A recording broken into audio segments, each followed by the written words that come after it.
好，我哋咧今日咧就溫下呢個 Law of Index，咁指數定律。咁咧，首先有幾樣嘢咧，大家一定要留意嘅。咁咧喺DSE 裏邊咧，公開試嗰度，通常咧佢都咧要你答案以正指數表示，OK？咁英文就會 express your answer with positive index。咁呢個咧一定要留意嘅。咁因為咧其實咧通常咧 DSE 呢一個題目咧，通常咧就會係三分嘅啫。咁所以咧其實咧有一分咧就係個答案分啦。咁係啦，咁咧有2分咧係個方法分嚟嘅。咁所以咧，如果你個答案咧答唔到佢要求嘅時候咧，咁其實咧就好唔抵噶啦。咁你記住，如果你嘅目標係我起碼攞個2，即係如果喺學校平時覺得自己做得麻麻地，我個目標係都要攞個2啦。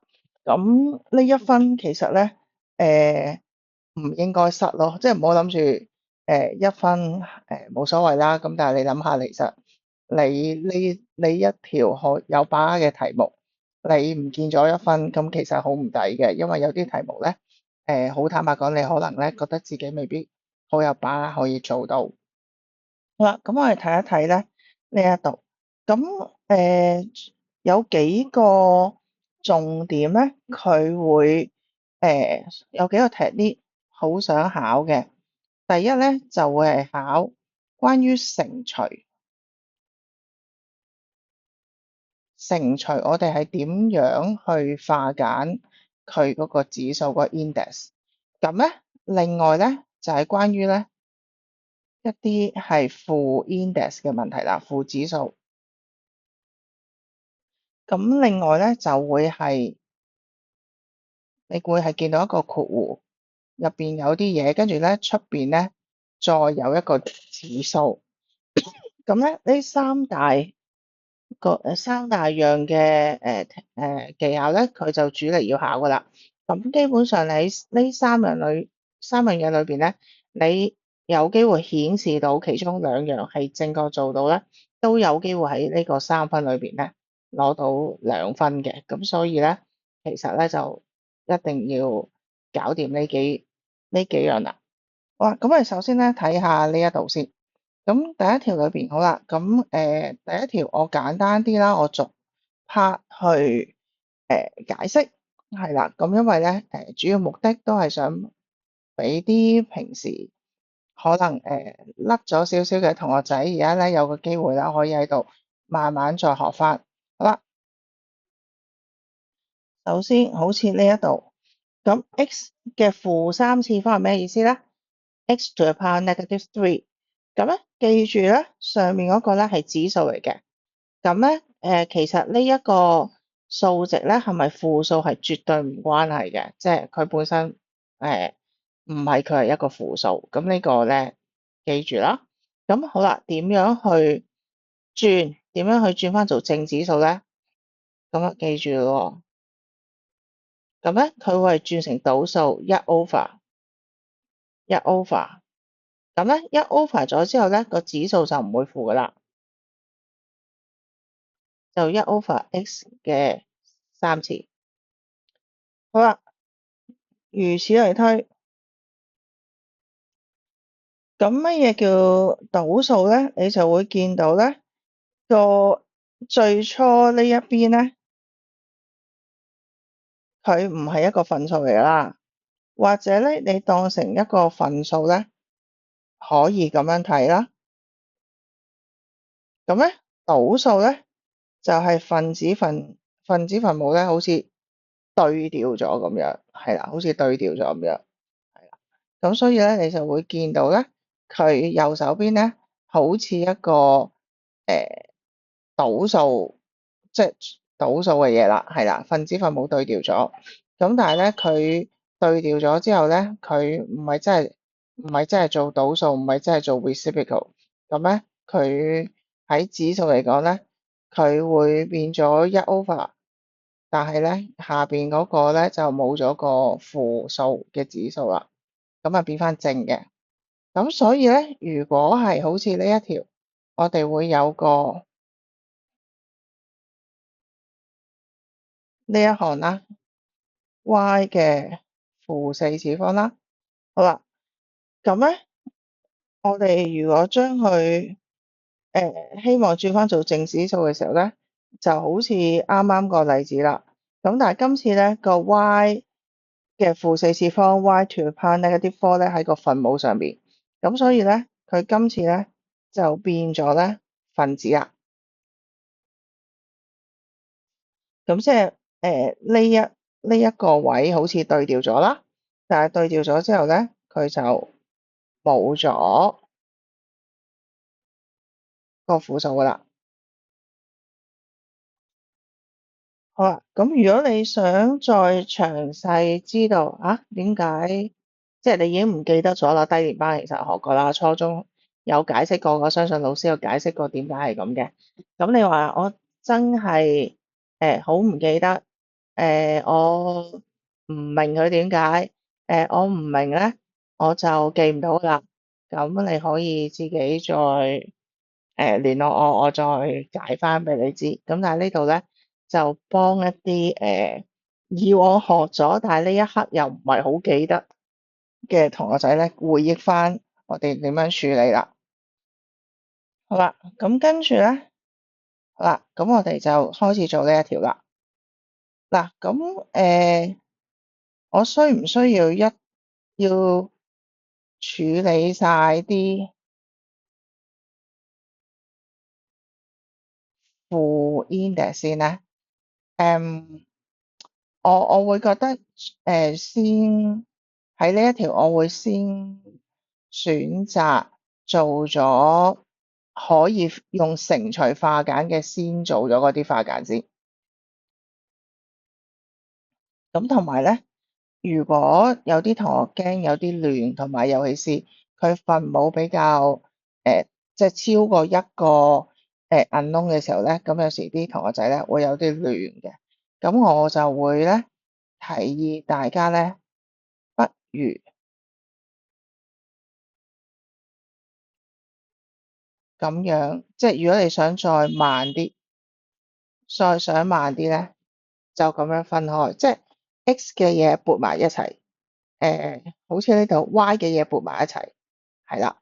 咁咧個分子，咁因為個 y 嗰部分咧 y 嘅負四次方咧係個分母嗰度啦。咁如果我想即係拆開寫咧，咁就可能用咁嘅模式咧拆開寫啦。好啦，咁跟住咧。誒，今日講咗一個方法先，我唔想大家咧會亂咗。咁咧呢一條分線係解除數，係解除數，係啦。咁即係譬如你都會知道，四 over 二等於二啦。咁因為四除以二咧等於二啦，係咪？咁所以咧呢一條分線咧係可以解作除數嘅，係啦。咁所以咧我哋咧先睇咧第一個部分，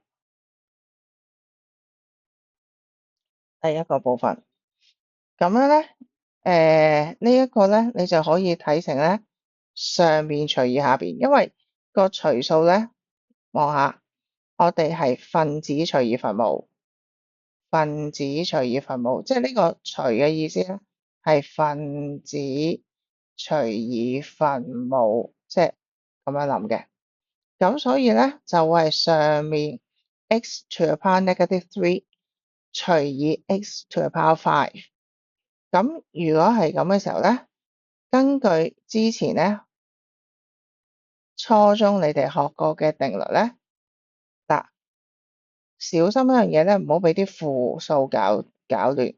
上邊呢一個成個負三咧係嗰個 index 係個指數，呢一個5咧就係下邊個指數，咁咧上面減下邊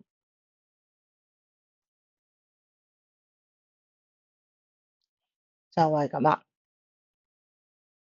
好啦，咁跟住至於第二個部分，咁咧第二個部分頭先咧就啱啱就係呢一個例子啦，呢一個例子啦，咁咧就會係 y 嘅4次方啦。好啦，咁跟住咧我哋再繼續化簡啦。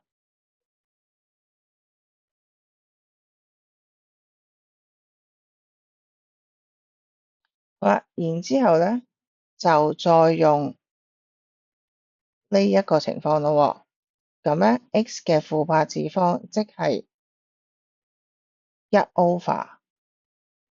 咁咧佢就會去咗下邊啦，好似做倒數咁。但係去咗下邊之後咧，佢個負數就冇咗啦，乘翻呢個。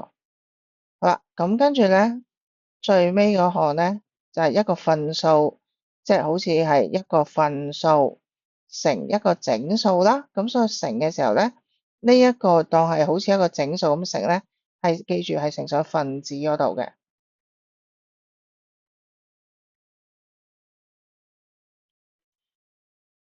好啦。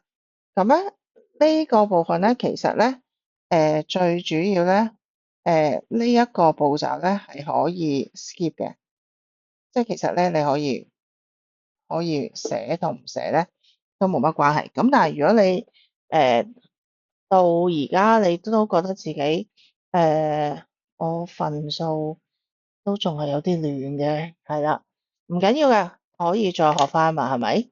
而家就係想幫你揾翻呢啲嘢啦。係，仲有啲亂。咁尤其是如果你而家咧係中四咧，就更加把握個機會咧，仲有時間咧可以練翻啦。咁咧就最好唔好介意咧，寫多少少步驟，等自己咧真係寫熟咗、熟習咗嗰啲，你就自不然就會知道有一啲步驟咧，其實係唔需要寫嘅。但係最初咧，小心鞏固咗一啲正確嘅知識咧，咁你不妨咧慢慢做，即係做啱先。你好過你一開始就貪快。但係原來啲嘢錯晒，咁但係又記晒啲錯嘅嘢入腦咧，其實你之後要糾正翻呢一個錯誤嘅觀念咧，其實係仲難嘅。好啦，咁我哋睇下一題，咁我下一題就開始會做快啲啲噶啦。咁好啦，咁咧我會鼓勵咧，你其實可以咧停咗個video 啦，咁跟住咧就可以嘗試做咗自己試下做啦，做完之後咧，跟住咧喺度咧對翻答案嘅。好，咁咧如果你出去考試，我知道係 question answer book，佢俾埋啲間線嚟噶嘛，咁但係咧你將佢要化簡嗰嚿嘢咧，抄翻一次落嗰個下邊嗰啲間線嗰度，個 marker 會睇得舒服啲嘅，因為記住。你攞到幾多分咧，就係取決於個 marker 係咪俾分你。咁所以你成份卷咧寫到亂糟糟咧，即係佢印象唔好咧，其實或者令到佢睇得好辛苦咧，咁其實咧就佢唔會特登唔俾分你，咁但係你會係令佢容易睇漏嘢，係啦。咁所以咧記得。寫啲嘢寫足啲，寫得整齊啲。好啦，咁呢度咧，我哋會係分翻開咁樣睇啦。之後你做得熟就唔使咁樣噶啦，係啦，咁樣分開睇清楚啦，即係有 A 嘅嘢，有 B 嘅嘢啦。好啦，咁咧又係啦，條分線咧，呢條分線呢條拉我哋即係解除啦，分子除以分母。咁咧望清楚每一個邊一個數字係嗰個 index，係嗰個指數。咁所以咧嗱，第一個要小心啦。好啦，第一個數字分子嗰個係個 index 係15，因為做除數所以減啊。呢個減咧係來自我睇緊佢個除數，咁而佢下邊嗰個分母嗰個部分嗰個 index 咧，小心本身係一個分數，sorry，本身係個負數，-15啦。好啦，咁呢度係乘，咁帶落嚟呢度都係乘啦。咁一樣啦，B 啦，佢上面嗰個咧個 index 係-3，跟住因為係一個分數式，咁佢即係做緊除數，要做減啦。下面分母嗰個 index 咧係6。好啦，咁跟住咧，我哋就可以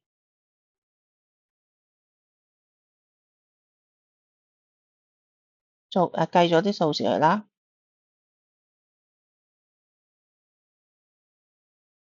係啦，15減-15啦，咁跟住-3減6啦。好啦，咁跟住咧，記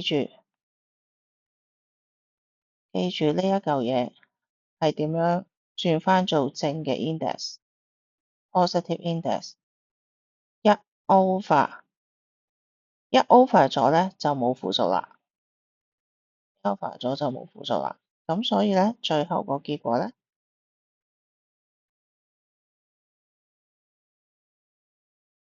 就係咁啦。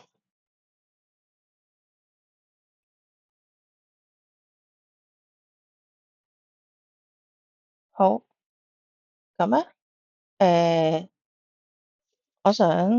我唔想一次過做咁多，咁咧都温咗一陣啦，咁咧有10幾分鐘時間啦。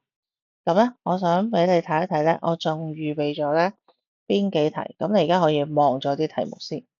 咁咧，下回分解，咁你可以再温下呢一課，然之後咧再試下做下啲題目，跟住咧，我希望聽日再出到啦。咁就再睇下識唔識處理，係啦。OK，係啦，後邊仲有4題，咁咧可以諗下記唔記得括弧，即係括弧之後再有一個 index，再有個指數會點啦？係啦，咁試下做下先啦。我哋下一個 video 就講解答案。好啦，多謝你哋收睇。隨便將我條片 share 俾你啲同學仔，係啦。